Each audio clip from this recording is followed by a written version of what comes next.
Every morning at Lincoln High School, 17-year-old football captain Jake Morrison and his crew would terrorize the quiet bus driver, calling him a pathetic old loser who never amounted to anything.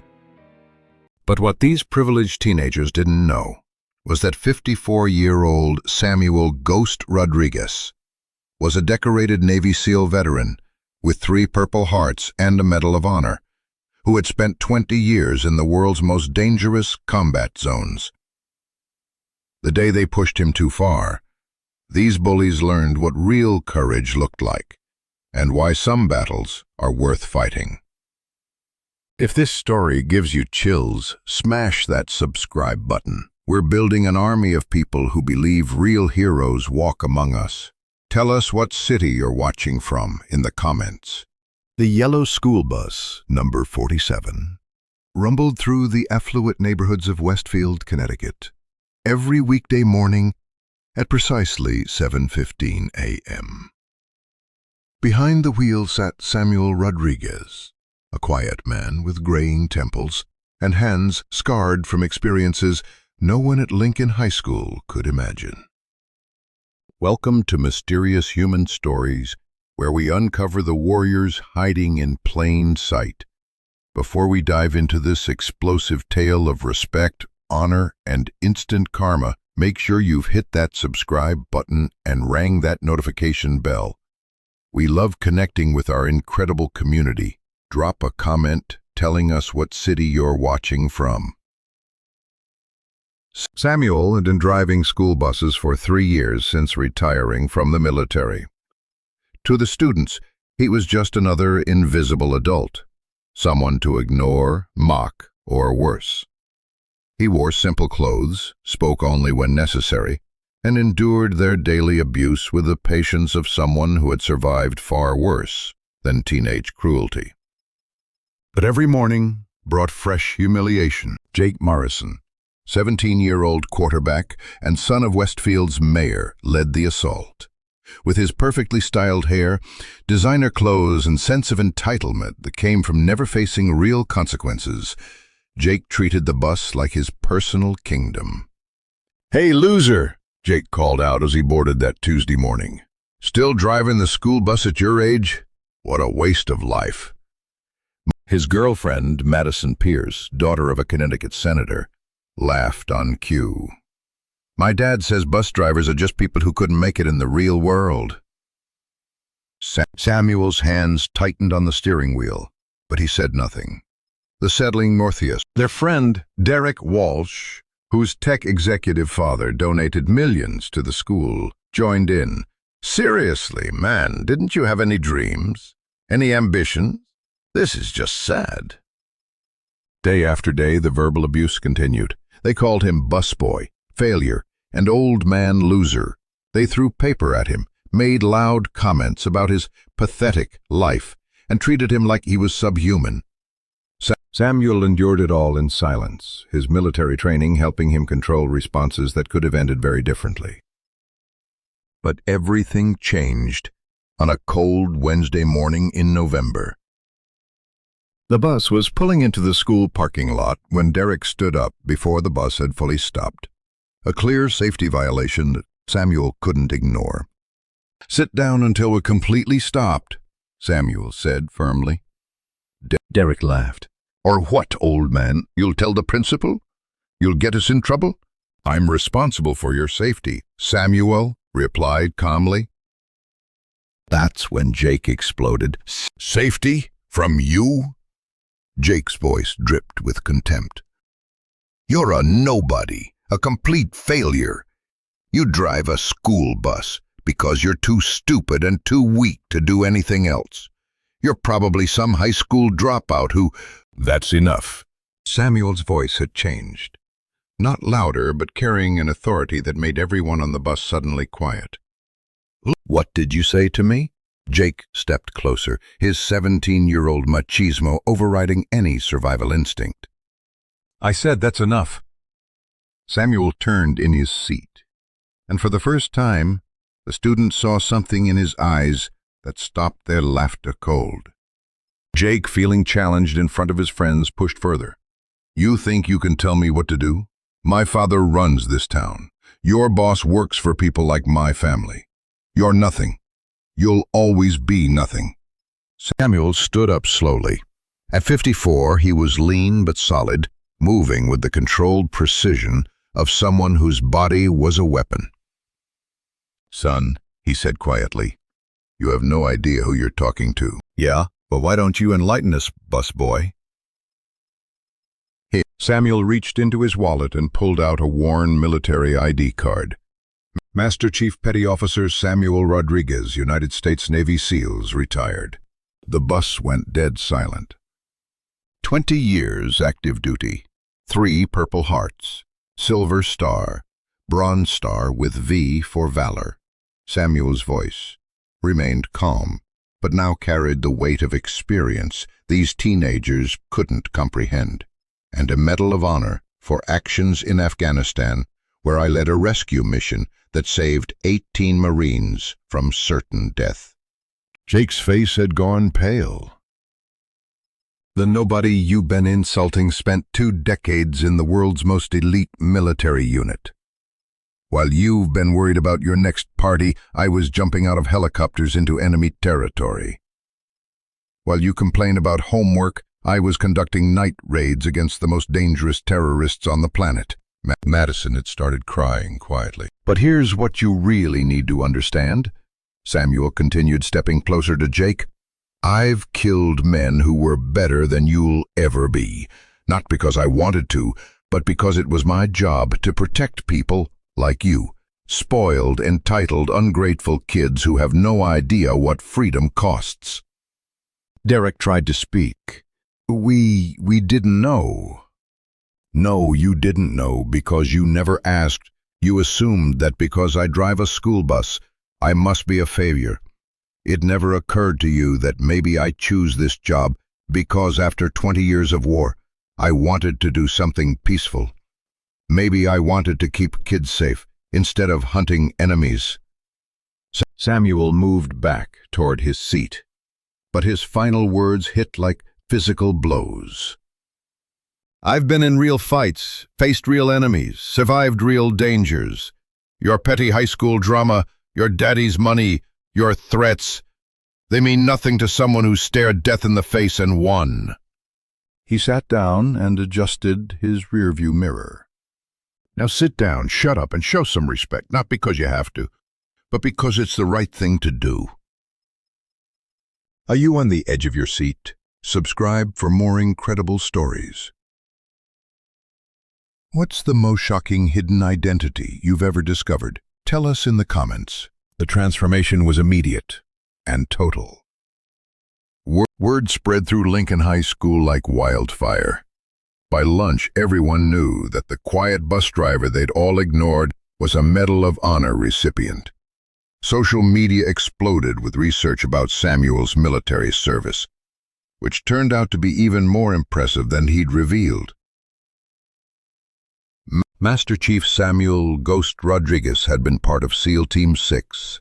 His missions were classified, but public records showed decorations that spoke to extraordinary heroism. The Medal of Honor citation mentioned a rescue operation where he'd single-handedly held off enemy forces while evacuating wounded Marines, sustaining multiple injuries in the process. Jake Morrison found himself in Principal Anderson's office by 2 p.m., not because Samuel had complained. He hadn't, but because other students had witnessed the confrontation and reported it. Jake, Principal Anderson said seriously, do you understand what you've done? I made a mistake. You verbally abused a war hero, a man who risked his life for this country, a Medal of Honor recipient. Jake's father, Mayor Morrison, arrived within the hour, his political instincts on high alert. He'd already received calls from constituents who'd heard about the incident. Son, the mayor said grimly, you've potentially created a public relations nightmare. Mr. Rodriguez could go to the media, and frankly, he'd be right to do so. But Samuel Rodriguez wasn't interested in revenge. God him dus nagola. When hooked by the principal about how he wanted to handle a situation, Samuel's response surprised everyone. "I want to talk to them, not to punish them, but to teach them." Jake stepped forward first, his usual arrogance replaced by genuine remorse. "Mr. Rodriguez, Master Chief, sir, I need to apologize. What I said was wrong, disrespectful, and ignorant." Samuel studied the teenager for a moment. "What changed your mind?" I spent all night reading about your service, about what you did in Afghanistan, about the Marines you saved." Jake's voice cracked slightly. "And I realized that while you were risking your life for strangers, I was complaining about my privileged life." Madison spoke up next. "My grandfather was in World War II. If he knew how I treated a veteran—" She couldn't finish the sentence. Derek, the tech executive's son, surprised everyone. "Sir, I want to understand. Why do you drive a school bus? You could do anything." Samuel smiled for the first time since they'd known him. "Because, after 20 years of taking lives," he looked at each of them seriously, "I don't drive this bus because I failed at life. I drive it because I succeeded so well at my real job that I earned the right to choose my next mission. And my mission now is making sure kids like you get home safely to families who love you." The weeks that followed transformed not just Jake, Madison, and Derek, but the entire school culture.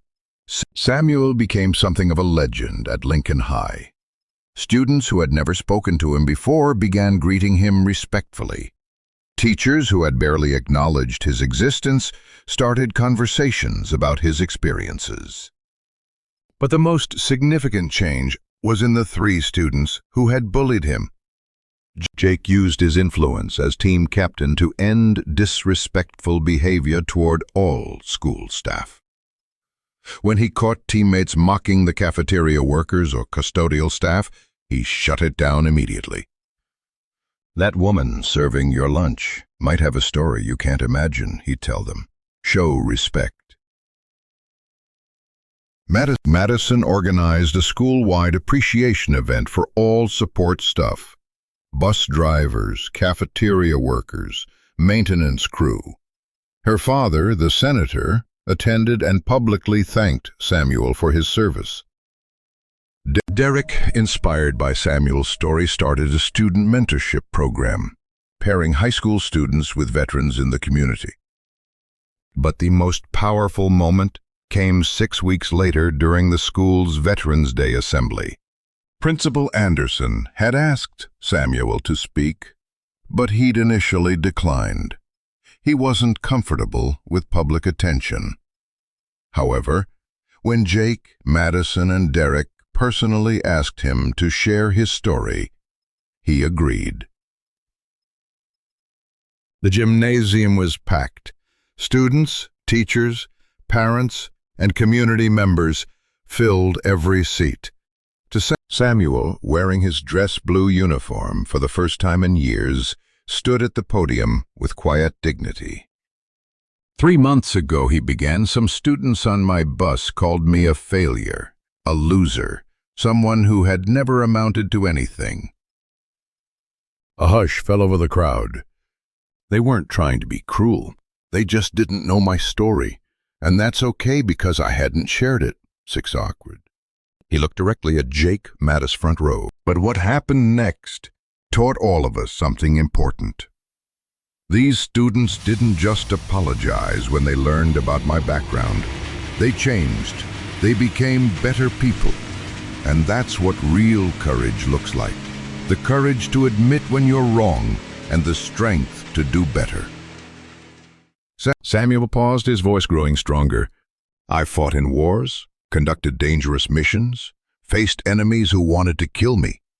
But the hardest battle any of us faces is the battle against our own prejudices, our assumptions, our willingness to judge others without knowing their stories. Can quote. The applause was thunderous, but Samuel raised his hand for quiet. I drive a school bus because I believe in the next generation. I believe that young people like Jake, Madison, and Derek can learn from their mistakes and become leaders who judge others by their character, not their job titles. Close. As he left the podium, the entire audience rose in a standing ovation that lasted 5 minutes. Jake was the first to reach him, tears in his eyes. "Thank you," the teenager said simply. "For what?" "For teaching us what honor really means." 1 year later, Samuel Rodriguez received an unexpected honor. The Westfield Town Council, led by Mayor Morrison, Jake's father, declared a Samuel Rodriguez Day and presented him with the key to the city. But Samuel was most proud of a different recognition. Jake Morrison had enlisted in the Marines immediately after graduation, inspired by Samuel's example. Madison Pierce was studying international relations, with plans to work with veteran services. Derek Walsh had started a nonprofit connecting veterans with technology job opportunities. At the ceremony, Samuel was asked to speak again. "A year ago, I was just the bus driver," he said to the crowd. "Today, I'm still the bus driver, but now these kids know that every person they meet has a story worth hearing, a background worth respecting, and a contribution worth acknowledging." He looked out at the audience, which included dozens of his former students. The greatest victory isn't defeating an enemy on the battlefield.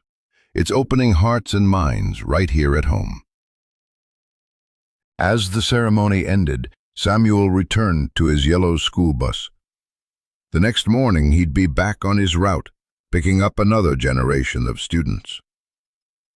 But now when kids boarded bus number 47, they weren't just riding with their driver. They were riding with a hero who had taught them that courage comes in many forms. The courage to fight for your country, the courage to admit when you're wrong, and the courage to see beyond appearances to the person underneath. Samuel Rodriguez's story reminds us that true warriors don't always wear uniforms. Sometimes they drive school buses, work in cafeterias, or clean office buildings. Sometimes the most dangerous person in the room is the quietest one. But more importantly, it shows us that respect shouldn't be earned through revelation of past accomplishments. It should be given freely to every person we meet, because we never know what battles they've fought or what sacrifices they've made.